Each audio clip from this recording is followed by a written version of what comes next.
నమస్తే సార్, నా పేరు దివ్యభారతి. నేను గ్రామావార్డ్ వాలంటరీ సార్. వాలంటరీ పదవి నుంచి తొలగిపోయాను సార్. మీ హయాంలో మాకేమైనా ఉపాధి అవకాశాలు కల్పిస్తారని కోరుకుంటున్నాను సార్. గౌరవ ముఖ్యమంత్రి నారా చంద్రబాబు నాయుడు గారు చెప్పినట్టుగా వాలంటీర్స్ని కొనసాగిస్తామని చెప్పాం కదా.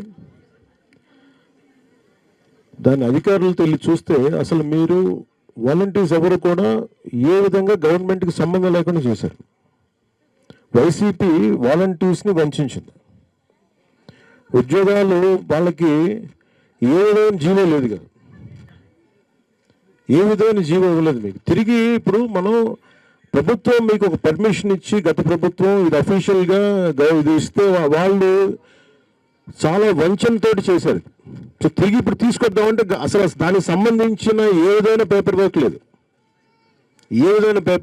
అదే మన నారా లోకేష్ గారు, గౌరవ మంత్రి నారా లోకేష్ గారు కూడా మేము అందరూ మాట్లాడుకుంటామంటే క్యాబినెట్లో ఇది ప్రస్తావనకు వచ్చింది. నేను 2-3 సార్లు ప్రస్తావిస్తేనే అసలు కూర్చోబెట్టి ఏ జీవో అసలు మీరు ఇలా అధికారికంగా ఉన్నారనేది ఎక్కడ అసలు దానికి దాఖలు లేవు.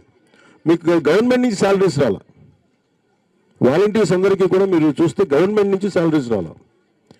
ఇది గవర్నమెంట్ ఉద్యోగాల్లాగా మీకు మిమ్మల్ని భ్రమింపజేసి గవర్నమెంట్ ఉద్యోగాలు లేదు. అది లోపలికి వచ్చాక మాకు అర్థమైంది అసలు గవర్నమెంట్ ఉద్యోగాలు కాదు ఇది. వాళ్ళు ఏం చెప్పారు, ప్రభుత్వ ఉద్యోగాలు కాదు అవి.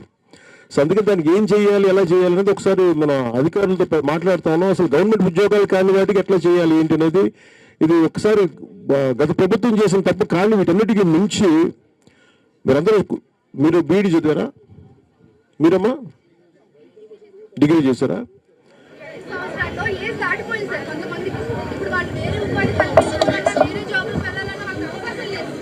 అంటే అసలు మీరు ఆ ఉద్యోగం పేరే చూడండి,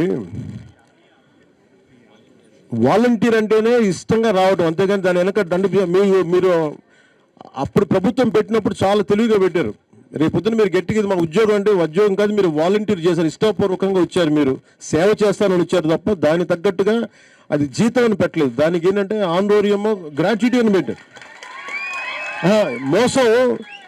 మోసం ఎలా చేస్తారంటే వాలంటీర్ అంటే ఇప్పుడు కలెక్టర్ గారు ఉన్నారు, ప్రిన్సిపల్ సెక్రటరీ, ఏమైనా ప్రాపర్ పేర్లు ఉంటాయి వీటికి.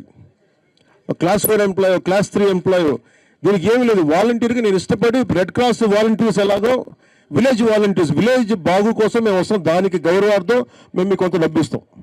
అది కూడా ఎలాగా వాళ్ళ ఇష్టానికి. అది కూడా ప్రభుత్వంలో ఫైనాన్స్ శాఖలో ఎక్కడా కూడా దీనికి ఒక హెడ్ ఉంటుంది, దానికి ఏం కేటాయించలేదు దానికి.